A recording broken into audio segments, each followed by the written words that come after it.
Sympathomimetic agents. अब जो यहाँ माइमेटिक है तो कहीं ना कहीं आप इससे आइडिया लगाना कि ये मिमिक कर रहा है, कुछ ना कुछ तो मिमिक करेगा। ये मिमिक कर रहा है हमारे कैटेकोलेमिन, एंडोजिनस कैटेकोलेमिन है, उनके एक्शंस को मिमिक करता है। अब इसको हम 3 कैटेगरीज में डिवाइड करते हैं। एक तो आपका डायरेक्ट, एक आपका इनडायरेक्ट, देन आपका नेक्स्ट है मिक्स्ड वन। तो ये क्या हो गया आपका, ये सारी क्लासिफिकेशन है। क्लासिफिकेशन में जो डायरेक्ट है आपका, उसमें नॉन सेलेक्टिव आ जाएगा, selective, non selective adrenergic agonist, उसमें आपके नॉरएपिनेफ्रिन, एपिनेफ्रिन, डोपामीन आता है। सेलेक्टिव अल्फा एगोनिस्ट में फिनाइलएफ्रिन, मिथाइल डोपा, क्लोनिडिन, ये सारे एग्जाम्पल्स हैं क्लासिफिकेशन के। सेलेक्टिव बीटा एगोनिस्ट में आपका आ जाएगा डोब्यूटामाइन, आपका टर्ब्यूटलिन, सल्ब्यूटामोल, बायोलेट्रॉल।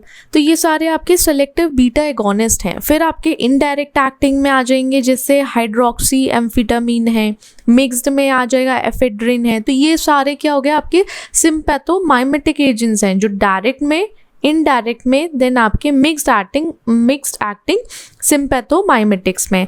अब सिम्पैथोमाइमेटिक्स एजेंट्स आप समझिए वो ड्रग्स होती हैं जिनका काम है सिंपैथेटिक, मतलब एड्रेनर्जिक नर्वस सिस्टम के एक्शन को मिमिक करना। ये मिमिक करती हैं, ये ड्रग्स सेम एक्शन परफॉर्म करने की कोशिश करती हैं, उनके जैसा कहीं ना कहीं लगभग कोशिश करते हैं कि हाँ भाई उसके जैसा कर लें।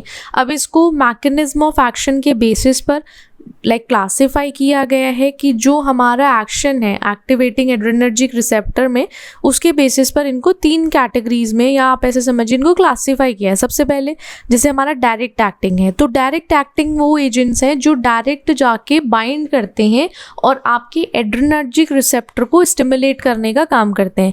या तो वो अल्फा हो सकता है या आपका बीटा रिसेप्टर हो सकता है, वो डिपेंड करता है। उसका काम है कि डायरेक्ट जाके बाइंड कर देना, फिर उसके बाद रिप्रोड्यूस करना आपके कैटेकोलेमिन के इफेक्ट को।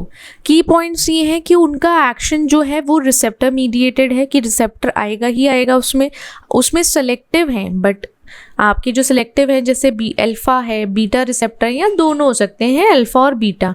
कुछ ड्रग्स ऐसी हैं जिनका सेंट्रल इफेक्ट आता है, कुछ ड्रग्स का आपको क्या देखने को मिलेगा, सेंट्रल इफेक्ट। अब उसमें नॉन सेलेक्टिव अलग हैं, या आपकी adrenergic agonist alpha beta receptor की, सेलेक्टिव ये अलग हैं, जो आपका जैसे फिनाइलएफ्रिन है वो अल्फा 1 सेलेक्टिव है, मिथाइल डोपा आपका अल्फा 2 सेलेक्टिव है।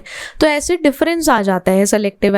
ये हम ऊपर जो क्लासिफिकेशन पढ़ के आए हैं उसी का थोड़ा सा एक थ्योरेटिकल फॉर्म में है, वो चार्ट फॉर्म में था, तो ये पॉइंट्स फॉर्म में है। सेलेक्टिव बीटा एगोनिस्ट में आपके ये आ जाते हैं, डोब्यूटामीन है वो बीटा 1 सेलेक्टिव है, हार्ट फेलियर में उसको यूज़ कर सकते हैं।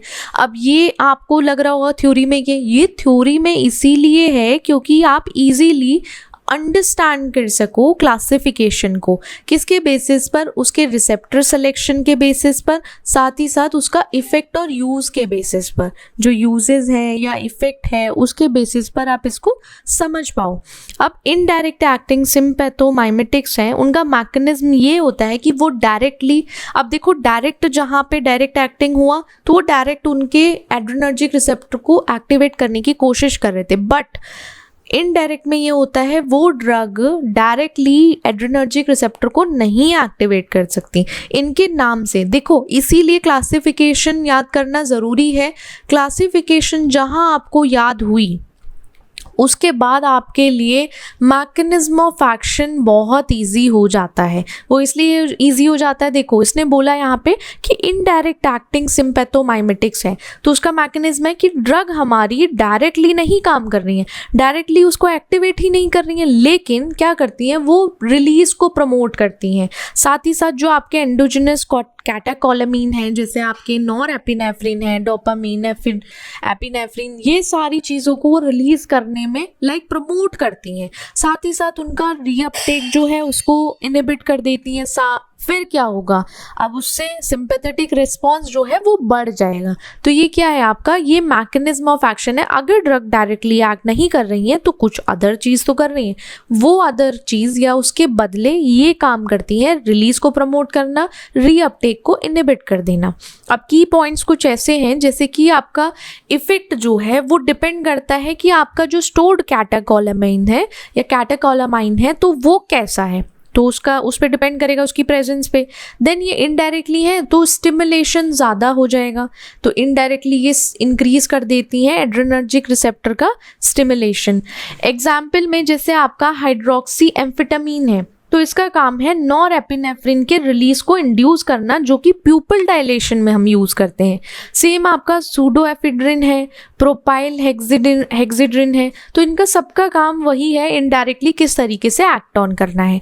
फिर आपका मिक्स्ड एक्टिंग है। मिक्स्ड एक्टिंग में क्या होता है, देखो अभी हम पढ़ के आए डायरेक्ट इनडायरेक्ट, अब मिक्स्ड बोल रहा है तो मतलब कुछ तो दोनों चीज कर रहा है। वो डायरेक्ट रिसेप्टर एगोनिस्ट एक्टिविटी भी दे रहा है, साथ ही साथ उसके पास एक एबिलिटी है कि वो रिलीज को स्टिमुलेट कर सके। किसके रिलीज को, हम किसकी बात कर रहे हैं, सिंपैथोमाइमेटिक में याद रखना हम बात करते हैं एंडोजिनस कैटेकोलामाइंस की।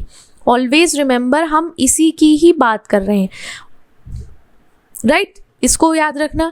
अब कुछ की पॉइंट्स हैं, जैसे कि हमें एक डुअल मैकेनिज्म ऑफ एक्शन मिल जाता है, डायरेक्ट एक्टिवेशन का, इनडायरेक्ट रिलीज का, दोनों एक्शन एक साथ आ गए। अगर हम उनको हमें चाहिए कि दोनों एक्शन हमें साथ में चाहिए, ऐसा नहीं है कि हमें अलग अलग चाहिए, तो क्या होगा, हम वहाँ पे मिक्स्ड एक्टिंग सिंपैथोमाइमेटिक्स को यूज करेंगे। अब इसकी वजह से ब्रॉडर रेंज ऑफ इफेक्ट भी शो ऑन होता है, दिखता है कि जिससे प्योरली डायरेक्ट एक्टिंग है या इनडायरेक्ट एक्टिंग एजेंट्स हैं। एग्जाम्पल आपका एफेड्रिन है। एफेड्रिन का काम है कि डायरेक्टली वो आपके अल्फा बीटा को एक्टिवेट करेगा, रिसेप्टर्स को, और रिसेप्टर को एक्टिवेट होने के बाद और साथ ही साथ क्या रिलीज करेगा, क्योंकि उसको एक्टिवेट भी करना है और एंडोजिनस कैटेकोलामाइंस को रिलीज भी करना है, तो उसमें एफेड्रिन हमारा नॉरएपिनेफ्रिन को रिलीज करेगा। फिर मेटारेनिमोल है, तो डायरेक्ट अल्फा 1 है एगोनिस्ट, साथ ही साथ वो क्या करेगा, नॉरएपिनेफ्रिन के रिलीज को स्टिमुलेट करेगा, जिससे कि उसको हम हाइपोटेंशन में यूज कर सके। समझे? चलो समझ ही गए होंगे, इतनी अच्छी तरीके से समझाया शायद मैंने। ओके, सी देन नेक्स्ट है हमारा सार, स्ट्रक्चर एक्टिविटी रिलेशनशिप। अब ये देख लो भाई, मेडिसिनल केमिस्ट्री में आप लोगों के लिए सबसे इम्पॉर्टेंट इसके बाद दो चीज़ें हैं। एक तो आपका सार है, जिसको हम स्ट्रक्चर एक्टिविटी रिलेशनशिप बोलते हैं। एक आपकी केमिकल सिंथेसिस आएगी, जिसमें ही आपको थोड़ी सी मेहनत करनी पड़ेगी, ज़्यादा से ज़्यादा। अब वो मेहनत क्या है आपकी, अब देखो सार क्या होता है कि हमारा एक स्ट्रक्चर है, स्ट्रक्चर की हर पोजीशन पे अगर कोई ग्रुप अटैच है, इफ़ इन केस कोई अटैच है, उसकी वजह से कोई ना कोई एक्टिविटी आ रही है। अब वो एक्टिविटी उस पर्टिकुलर कंपाउंड या आप कुछ सब्स्टिट्यूशन की वजह से सब्स्टिट्यूशन की वजह से आ रही है। अगर हम उसमें थोड़ी सी छेड़छाड़ करते हैं तो वो एक्टिविटी या तो कम हो सकती है या बढ़ सकती है, टॉक्सिसिटी में कन्वर्ट हो सकती है। तो सार को पढ़ना इसलिए ज़रूरी है, हमारा जो स्ट्रक्चर बना हुआ है, स्ट्रक्चर में जो अटैचमेंट्स हैं कंपाउंड्स के, किसी के सब्स्टिट्यूशंस हैं, सब्स्टिट्यूशनल ग्रुप्स हैं, तो वो क्या एक्टिविटी देते हैं वो आपको पता होना चाहिए। कल के दिन आप पता चला मिथाइल ग्रुप भूल के आ गए, उसकी मेटा पैरा पोजीशन पे कोई सी भी ऑर्थो मेटा पैरा जो भी पोजीशन पे लगा हुआ है, अगर नहीं है, आप भूल के आ गए उसको, तो क्या होगा, वो एक्टिविटी ही नहीं देगा। आपका पूरा स्ट्रक्चर एक तरीके से उसकी एक्टिविटी ही खराब हो जाएगी। इसलिए हमारा स्ट्रक्चर की आपके एक्टिविटी के बीच में एक रिलेशन है, उसको समझने के लिए हम सार पढ़ते हैं, राइट? समझ गए? अब सार जो है सिंपैथोमाइमेटिक एजेंट्स का किस तरीके से, अब हमें ये पता है माइमेटिक्स का काम है कैटेकोलामाइंस की एक्टिविटी को मिमिक करना। कैसे? वो करते हैं एड्रेनर्जिक रिसेप्टर को स्टिमुलेट करके। अब यही ये चीज़ बोल रहे हैं, जो एक्टिविटी है हमारे कंपाउंड की, हमारी ड्रग की, वो स्ट्रक्चरल मॉडिफिकेशन की वजह से सेलेक्टिविटी अफेक्ट हो सकती है रिसेप्टर की। पता चला उसे जाना ए पॉइंट पे था और हमने थोड़ा सा मॉडिफिकेशन के चक्कर में वो मॉडिफाई करके वो सी पे जाके चिपक गया, ठीक है, और वो चिपका, वहाँ पहुँचा तो सब कुछ खराब हो गया। तो इसीलिए हमें उसकी एक्टिविटी पता होनी चाहिए। अब स्ट्रक्चरल मॉडिफिकेशन से मेटाबॉलिज्म पे फ़र्क पड़ सकता है ड्रग का। देन उसका CNS पेनिट्रेशन जो है या परमेबिलिटी जो है, परमिशन पे भी इफेक्ट शो करता है हमारे, अगर हम स्ट्रक्चर में थोड़ी सी भी मॉडिफिकेशन करते हैं तो। ठीक है, अब कुछ की फीचर्स हैं जो हमें समझने चाहिए। जैसे आपका कैटाकॉल रिंग सब्स्टिट्यूशन है, तो वहाँ पे आपकी 3,4 डाइहाइड्रोक्सी जिसे कैटाकॉल बोलते हैं, उसकी वजह से आपकी अल्फा बीटा रिसेप्टर की जो एक्टिविटी है वो ज़्यादा रहती है। अब जब ज़्यादा रहती है, साथ ही साथ मेटाबॉलिज्म जो है वो जल्दी से होगा, रैपिडली वर्क करेगा। उसमें हमारे एपिनेफ्रिन आते हैं, नॉर एपिनेफ्रिन आते हैं। फिर देन नेक्स्ट आपका जो सिंगल हाइड्रोक्सिल ग्रुप प्रेजेंट है, उसका काम है कि अगर जैसे सबसे पहले तो मेटाबॉलिज्म को कम कर देना, आपके अल्फा 1 सेलेक्टिविटी को बढ़ा देना। फॉर एग्जांपल आपका फिनाइल एपिनेफ्रिन है या फिनाइल एफ्रिन है। अब वहाँ पे नो हाइड्रोक्सिल ग्रुप, अगर हाइड्रोक्सिल ग्रुप नहीं हुआ देन क्या होगा, वहाँ पे जो आपका COMT है, ये पाथवे जो मेटाबॉलिज्म के लिए रिस्पॉन्सिबल था वो कम हो जाएगा, पुअर हो जाएगा।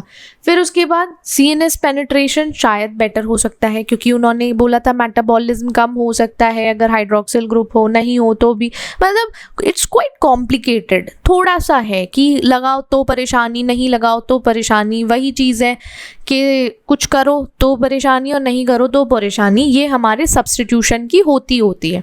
फिर आपका जो अमाइन ग्रुप सब्स्टिट्यूशन है, जैसे स्मॉल ग्रुप है, तो स्मॉल ग्रुप्स में क्या होगा, वहाँ से अल्फा रिसेप्टर एक्टिविटी प्रेफरेंशियल रहती है। फिर आपके बल्की ग्रुप्स हैं, बल्की ग्रुप्स को अगर लगाओगे तो वो आपके बीटा सेलेक्टिविटी को बढ़ाने का काम करेंगे, इंक्रीज करेंगे। जैसे आपका आइसोप्रोटेनॉल है, एल्ब्यूट्रॉल है, तो ये क्या होगा, ये अमाइन ग्रुप सब्स्टिट्यूशन की वजह से है। देन आपका अल्फा कार्बन सब्स्टिट्यूशन है, जिसका काम है MAO मेटाबॉलिज्म को इनहिबिट करना, साथ ही साथ ड्यूरेशन को बढ़ाना, CNS इफेक्ट इंक्रीज करना। एग्जाम्पल आपका एफेड्रिन, एम्फेटामीन है। देन फोर्थ है आपका बीटा हाइड्रोक्सिल ग्रुप, जो एट बीटा कार्बन है, तो अगर प्रेजेंट है तो वो रिसेप्टर बाइंडिंग अच्छी करेगा, स्ट्रॉन्ग करेगा। जैसे ही उसकी रिसेप्टर बाइंडिंग स्ट्रॉन्ग होगी, एक तरीके से एक और इफेक्ट देखने को मिलेगा, उसका इफेक्ट है कि वहाँ पे CNS पेनिट्रेशन जो अच्छा होने वाला था, शायद था, वो कम हो जाएगा। एपिनेफ्रिन एग्जाम्पल आता है हमारा बीटा हाइड्रोक्सिल ग्रुप में। फिर आपका एब्सेंट है बीटा हाइड्रोक्सिल ग्रुप, अगर आपका एब्सेंट है तो CNS एक्टिविटी बढ़ाएगा, जबकि वो प्रेजेंट होने के टाइम पे CNS पेनिट्रेशन को कम कर रहा था। इनडायरेक्ट एक्शन देगा। फॉर एग्जांपल आपका एम्फेटामीन है, तो वो किसका है, बीटा हाइड्रोक्सिल ग्रुप अगर एब्सेंट है वो उसमें नहीं होता। अब नेक्स्ट है हमारा क्लासिफिकेशन बेस्ड ऑन SAR। अब स्ट्रक्चर एक्टिविटी रिलेशनशिप के बेसिस पर क्या क्लासिफिकेशन आती है, तो सबसे पहले आपका डायरेक्ट एक्टिंग में आपके एपिनेफ्रिन आता है अल्फा बीटा, फिनाइल एफ्रिन आता है अल्फा 1, एल्ब्यूट्रॉल बीटा 2। इनडायरेक्ट एक्टिंग में एम्फेटामीन, थायरामीन, कोकेन है। मिक्स्ड एक्टिंग में एफेड्रिन और स्यूडो एफेड्रिन है। तो ये क्लासिफिकेशन है आपके स्ट्रक्चर एक्टिविटी रिलेशनशिप पे। ओके राइट, देन हम मूव करते हैं इसकी क्लासिफिकेशन पे।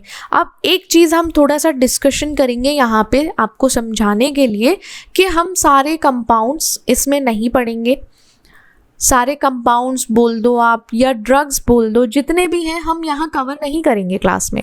हम वो चीज़ें कवर करेंगे, सबसे पहली चीज़ जिनका SAR प्रेजेंट है, एस्ट्रिक जो लगा हुआ है।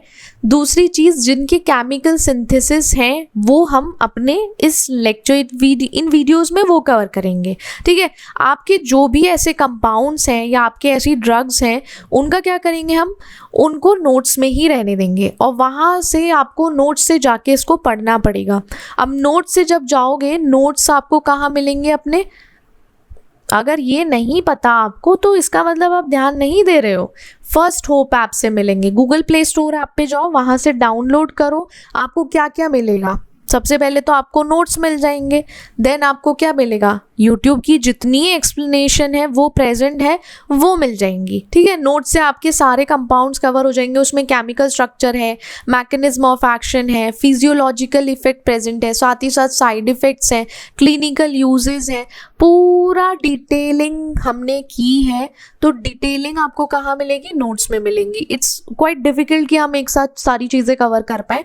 और साथ ही साथ मेडकेम को जब आप पढ़ने बैठोगे इसके साथ साथ कोलॉजी ज़रूर चलाना, क्योंकि एक्स्ट्रा में मेडकेम में हम सिर्फ क्या पढ़ते हैं? सार एंड केमिकल सिंथेसिस, अदर सब चीज़ें सेम होती हैं हमारे कोलॉजी से। तो ये पैटर्न है, ये तरीका है पढ़ने का। Okay, so let's move to the SAR chemical synthesis drug, उसको हम डिटेलिंग में पढ़ते हैं। सबसे पहली ड्रग जो है हमारी वो है फिनाइल एफ्रीन। फिनाइल एफ्रीन का जो केमिकल स्ट्रक्चर है, केमिकल फॉर्मूला हमें पता होना चाहिए, जिसमें C9H13NO2, मतलब 9 कार्बन एटम्स हैं इसमें। इस कंपाउंड के स्ट्रक्चर में 11 हाइड्रोजन एटम है, एक हमारा नाइट्रोजन ग्रुप लगा हुआ है या नाइट्रोजन एटम बोल दो आप। देन आपके 2 ऑक्सीजन हैं, 2 ऑक्सीजन प्रेजेंट है इस कंपाउंड के स्ट्रक्चर में। मैकेनिज्म ऑफ जो मैकेनिज्म एक्शन है, सबसे पहले तो ये सेलेक्टिव है हमारा, ये इसका स्ट्रक्चर हो गया। सेलेक्टिव अल्फा 1 एगोनिस्ट है जिसका काम है वैसो कॉन्स्ट्रिक्शन करना, करेक्ट। देन उसका ब्लड प्रेशर को इंक्रीज करना बिना बीटा रिसेप्टर की एक्टिविटी को अफेक्ट किए, ठीक है। ब्लड प्रेशर को इंक्रीज करना विदाउट बीटा रिसेप्टर की एक्टिविटी को अफेक्ट किए। यहाँ कोई डायरेक्ट इफेक्ट नहीं है हार्ट पे, लेकिन हो सकता है ब्रेडिकार्डिया रिफ्लेक्स में देखने को मिल जाए। ये मैकेनिज्म ऑफ एक्शन हमारा फिनाइल एफ्रीन का है। इसका सार क्या है? सबसे पहले तो जैसे आपका एरोमेटिक रिंग है, ठीक है, ये रिंग है तो इसमें एक हाइड्रोक्सिल ग्रुप है, आपको पता है यहाँ पे। अब ये हाइड्रोक्सिल ग्रुप जो मेटा पोजीशन पे है, इसकी वजह से ये सेलेक्टिव हो जाता है आपके किसके लिए? अल्फा 1 रिसेप्टर के लिए। किसके लिए सेलेक्टिव है ये? अल्फा 1 रिसेप्टर के लिए, क्योंकि यहाँ पे मेटा पोजीशन पे हमारा हाइड्रोक्सिल ग्रुप प्रेजेंट है। अब क्या है आपका 3,5 डाई हाइड्रोक्सी अगर लैग करेगा तो एज नॉरएपिनेफ्रिन, नॉरएपिनेफ्रिन में नहीं है, तो जब वहाँ लैग करता है तो बीटा की सेलेक्टिविटी कम होती है और साथ ही साथ CNS का पेनिट्रेशन भी कम हो जाता है। तो ये सब्स्टिट्यूशन देखो, अगर हाइड्रोक्सिल ग्रुप प्रेजेंट है तो इसकी क्या इफेक्ट दिखा? इसने सेलेक्टिव बनाया बीटा अल्फा 1 रिसेप्टर के लिए। लेकिन अगर जैसे ही 3,5 डाइहाइड्रोक्सी नहीं है, जैसे नॉरएपिनेफ्रिन में हम देखेंगे, तो क्या होता है? वो बीटा सेलेक्टिविटी को कम करके CNS पेनिट्रेशन को भी कम करता है, राइट। देन है हमारा hydroxyl group at beta 1 ethanolamine chain. अब हाइड्रोक्सिल ग्रुप जो हमारा चेन में है, अब इन भाई सब का क्या काम है? इसका काम है कि ये डायरेक्ट एगोनिस्ट एक्टिविटी के लिए ज़रूरी है, और यहाँ आपका हाइड्रोजन बॉन्ड बनता है एड्रेनर्जिक रिसेप्टर से, इसीलिए हाइड्रोक्सिल ग्रुप हमारा बीटा कार्बन पे प्रेजेंट है। पता चल गया, इसकी एक्टिविटी डायरेक्ट एगोनिस्ट एक्टिविटी देने वाला है, उसके लिए ज़रूरी है। फिर एमाइन सब्स्टिट्यूशन, जो प्राइमरी और सेकेंडरी एमाइन है आपका, राइट। आप प्राइमरी सेकेंडरी एमाइन जो स्मॉल ग्रुप है मिथाइल की तरह, वो आपकी किस एक्टिविटी के लिए रिस्पॉन्सिबल होंगे? अल्फा एक्टिविटी के लिए रिस्पॉन्सिबल रहेंगे। अब कभी भी अगर बल्कि एन सब्स्टिट्यूएंट हुआ, शिफ्ट देखा गया, वो कहाँ होगा? वो बीटा रिसेप्टर की तरफ होगा। लेकिन फिनाइल एफ्रीन जो है वहाँ पे उसका सब्स्टिट्यूशन कम ही रहता है, और कम रहने की वजह से वो क्या फेवर करता है आपका? अल्फा एक्टिविटी में अल्फा 1 को फेवर करेगा। ये एमाइन सब्स्टिट्यूशन है। अब स्टीरियो केमिस्ट्री में आर इनेंशियोमर क्या करता है? वो ज़्यादा पोटेंट होता है, इसलिए हमारा ये सार जो है इसमें हर एक चीज़ का सब्स्टिट्यूशन होना, वहाँ प्रेजेंट रहना, किसी ना किसी एक्टिविटी के लिए रिस्पॉन्सिबल है। अब सिंथेसिस कैसे होगा आपका फिनाइल एफ्रीन का? सबसे पहले तो हमारा जो कंपाउंड है इंटरमीडिएट, ये तो इंटरमीडिएट कंपाउंड जो फॉर्म होंगे वो है। देन हमारा क्या है? सबसे पहला स्टार्टिंग पॉइंट जो रहेगा, हमारा जो कंपाउंड है अभी वो है फिनाइलेफ्रीन, जिसका हमें सार एंड सिंथेसिस डिस्कस करनी है और उसमें हमने जो कंपाउंड्स पढ़ने हैं, ठीक है, एक बार थोड़ा सा ब्रीफ डिस्कशन कर लेते हैं। ब्रीफ डिस्कशन में जो हमारे कंपाउंड्स हैं उन कंपाउंड्स का केमिकल स्ट्रक्चर, फॉर्मूला आपको पता होना चाहिए, उसका मैकेनिज्म ऑफ एक्शन पता होना चाहिए। एड ऑन में आपका स्ट्रक्चर एक्टिविटी रिलेशनशिप सार जिसको बोलते हैं वो रहेगा। और तीसरी जो चौथी चीज है हमारी वो है सिंथेसिस, केमिकल सिंथेसिस उस कंपाउंड का किस तरीके से हुआ है, राइट। अब जैसे केमिकल फॉर्मूला है, इसमें नंबर ऑफ कार्बन एटम 9 है, नंबर ऑफ हाइड्रोजन एटम 13 है, नंबर ऑफ नाइट्रोजन 1 है आपका, नंबर ऑफ ऑक्सीजन 2 है। मैकेनिज्म ऑफ एक्शन की अगर बात करें, मैकेनिज्म ऑफ एक्शन में ये सेलेक्टिव अल्फा 1 एगोनिस्ट है, ठीक है, जो हाँ क्या करेगा, वैसो कॉन्स्ट्रिक्शन कॉज करेगा। साथ ही साथ ब्लड प्रेशर को बढ़ाने के लिए भी इसको लाइक फिनाइलेफ्रीन काम करेगा, ब्लड प्रेशर बढ़ाएगा बिना बीटा रिसेप्टर की एक्टिविटी को अफेक्ट किए हुए है। वो बीटा रिसेप्टर को कुछ छेड़छाड़ नहीं करेगा, बट साथ ही साथ ब्लड प्रेशर इंक्रीज होगा। कोई डायरेक्ट इफेक्ट नहीं है हार्ट पे, बट कभी कभी चांसेस ये होता है एक रिफ्लेक्स ब्रेडिकार्डिया कॉज कर सकता है। सार की बात करें, स्ट्रक्चर एक्टिविटी रिलेशनशिप की, तो इसमें क्या होता है, हमारा जो एक कंपाउंड है, आप ऐसा समझिए कोई कंपाउंड है, उस कंपाउंड पे डिफरेंट डिफरेंट साइड पे एटम्स की पोजीशन होती है। कुछ एटम्स या फंक्शनल ग्रुप्स आपके प्रेजेंट होते हैं, वो क्यों प्रेजेंट होते हैं या कोई चेन प्रेजेंट होती है, उनका काम होता है एक स्पेसिफिक एक्टिविटी प्रोवाइड करना। तो हमारा जो कंपाउंड का स्ट्रक्चर है वो कहीं ना कहीं एक्टिविटी के बीच में एक ताल्लुकात रखता है। अगर बहुत नॉर्मल लैंग्वेज में बोले तो उनके बीच में एक जो रिलेशनशिप है वो सार में डिस्कस होता है। अब एरोमेटिक सब्स्टिट्यूशन में ये रहता है कि सिर्फ वहां पे एक हाइड्रोक्सिल ग्रुप है। एरोमेटिक रिंग सब्स्टिट्यूशन में आपका एक हाइड्रोक्सिल ग्रुप है जो कि मेटा पोजीशन पे है, उसके होने की वजह से ही वो आपका सेलेक्टिव अल्फा 1 रिसेप्टर एगोनिस्ट बनता है, ठीक है, ये समझ गए। साथ ही साथ जो वहां पे 3,5 डाई हाइड्रोक्सी नहीं है, जैसे नॉर एपिनेफ्रिन में होता है, तो उसी की वजह से, ये नहीं होने की वजह से बीटा रिसेप्टर की सेलेक्टिविटी कम हो जाती है और सीएनएस जो पेनिट्रेशन होने वाला था, जो क्रॉस करने वाला था, वो भी नहीं हो पाएगा। हाइड्रोक्सिल ग्रुप जो बीटा कार्बन है, जो इथेनोलोमाइन है आपका, वो क्या करता है, डायरेक्ट एगोनिस्ट एक्टिविटी देगा, साथ ही साथ हाइड्रोजन बॉन्ड बनाएगा आपके एड्रेनर्जिक रिसेप्टर के साथ। फिर एमाइन सब्स्टिट्यूशन में जो प्राइमरी और सेकेंडरी एमाइन है, जो छोटे छोटे ग्रुप्स हैं जैसे मिथाइल है, तो वो भी स्मॉल ग्रुप्स आपके alpha 1 receptor activity, alpha activity के लिए भी रिस्पॉन्सिबल रहता है। अगर कोई भी आप ऐसा समझिए किसी भी कंपाउंड, नॉट कंपाउंड, इस कंपाउंड पे अगर कोई भी बल्कि सब्स्टिट्यूएंट आ गया या उसकी वजह से क्या होगा, शिफ्ट होने लगेगा वो अल्फा रिसेप्टर से आपके बीटा रिसेप्टर की तरफ। बट लेकिन क्या होता है, फिनाइलेफ्रिन जो है उसमें सब्स्टिट्यूशन होने के चांसेस कम होते हैं। जब चांसेस कम होते हैं तो वो आपका अल्फा 1 सब्स्टिट्यूशन जो अल्फा रिसेप्टर है उसको ही फेवर करेगा, ना कि दूसरे को। अब स्टीरियोकेमिस्ट्री में इसकी बात करें तो जो आर इनेंशियोमर होता है वो ज्यादा पोटेंट है, ज्यादा बेटर है आपके एस इनेंशियोमर से। अब केमिकल सिंथेसिस भी पढ़नी है हमें फिनाइलेफ्रीन की, तो जो आपका कंपाउंड्स हैं, दो रिएक्टेंट है ए और बी, 3 बेंजाइल ऑक्सी बेंजिल्डिहाइड और रिएक्ट करता है इथाइल ब्रोमो एसीटेट के साथ, तो ये फॉर्म करेगा आपका फर्स्ट प्रोडक्ट या first compound ethyl 3,3 benzyl oxy phenyl 3 hydroxy propanoate, ये फॉर्म हुआ।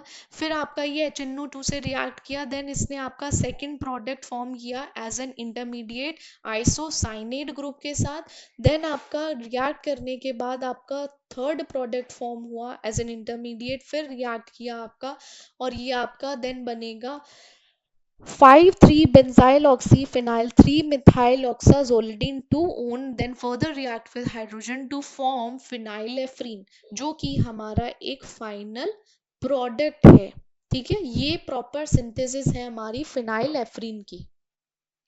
जो हमारा नेक्स्ट कंपाउंड है वो है सैलब्यूटामॉल, एल्ब्यूट्रॉल भी इसको बोलते हैं। इसमें नंबर ऑफ कार्बन आपके 13 है, number of hydrogen 21, 1 nitrogen and 3 oxygen group इसमें प्रेजेंट है। ठीक है, ये आपका केमिकल स्ट्रक्चर है सालब्यूटामॉल का। मैकेनिज्म ऑफ एक्शन की बात करें तो सबसे पहले हमारे दिमाग में सालब्यूटामॉल को देखें तो ब्रोंकोडाइलेशन की बात आती है। अब उसको समझना जरूरी है। सालब्यूटामॉल, अगर आपने फार्माकोलॉजी पढ़ लिया है इससे पहले तो आपको ब्रोंकोडाइलेशन आई गेस पता होगा, बट कोई नहीं। सालब्यूटामॉल का काम है एक सेलेक्टिव बीटा 2 एड्रेनर्जिक एगोनिस्ट है, ये उस पे काम करेगा आपका। अब उसकी वजह से जो सेलेक्टिव बीटा 2 एगोनिस्ट है, बीटा ब्लॉक, वो बीटा एगोनिस्ट की तरह काम करेगा।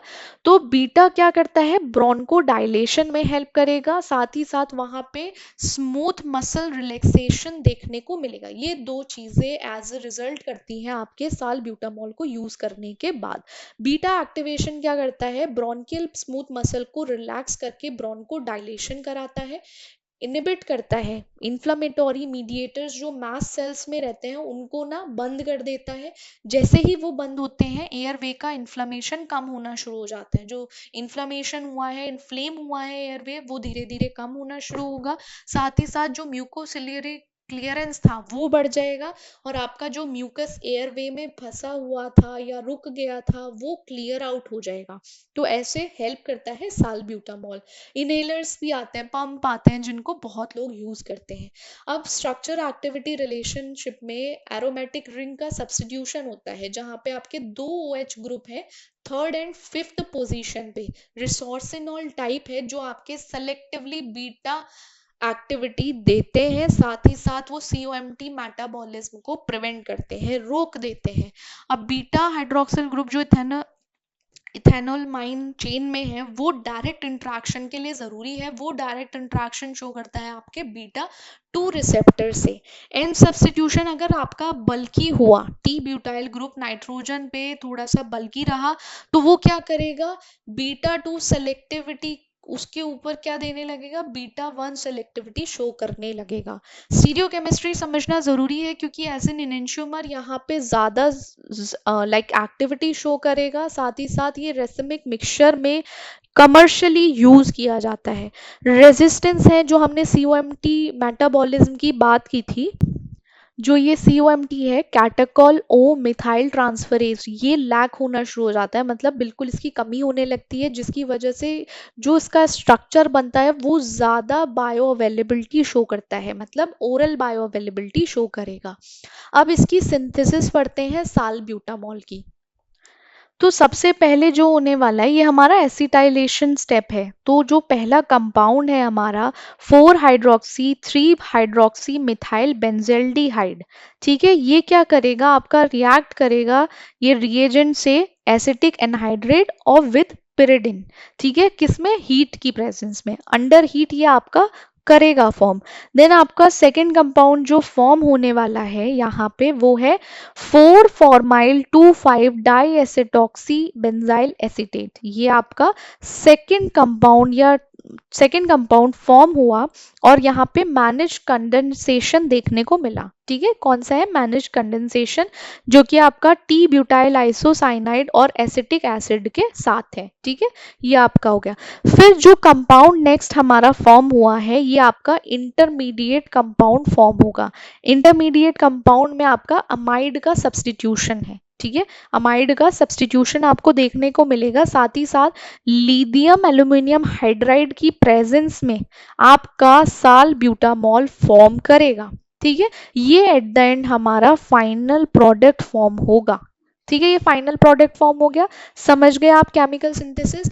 अगर देखो, अगर केमिकल सिंथेसिस एंड सार में आपको कुछ भी प्रॉब्लम आती है देन हम लोग क्या कर सकते हैं, we will go for a like solo chemical synthesis of a compound, solo SAR of a compound, छोटी छोटी वीडियोस या वो बना सकते हैं। तो आप कमेंट करके बता सकते हो कि we should go for it और नॉट। ठीक है, उसको थोड़ा सा अच्छे से और डिस्कस कर पाएंगे। साइड इफेक्ट में क्या होता है, टेकिकार्डिया पैल्पिटेशन देखने को मिलेगा, साथ ही साथ ट्रिमर्स के चांसेस हैं, साइड इफेक्ट आ सकता है सालब्यूटामॉल का। हाइपोकैलीमिया, क्योंकि पोटेशियम अपटेक जो है वो बढ़ जाता है। हाइपरग्लाइसीमिया, तो ग्लाइकोजेनोलाइसिस की वजह से इंक्रीज होता है। अब क्लिनिकली ब्रोंकियल आस्मा में हम इसको फर्स्ट लाइन ऑफ ट्रीटमेंट की तरह यूज करते हैं, क्योंकि एज ए रेस्क्यू इनहेलर की तरह, या rescue inhaler as a medium हो सकता है एडमिनिस्ट्रेशन के लिए। सीओपीडी जो एक्यूट सिम्टम रिलीफ के लिए यूज करते हैं, साथ ही साथ जो एक्सरसाइज इंड्यूस्ड ब्रोंकोस्पैज्म है उसको प्रिवेंट किया जा सकता है with the help of salbutamol. ठीक है, ये था हमारा दूसरा compound. Sorry, now we will move to our next compound that is टोलाजोलिन।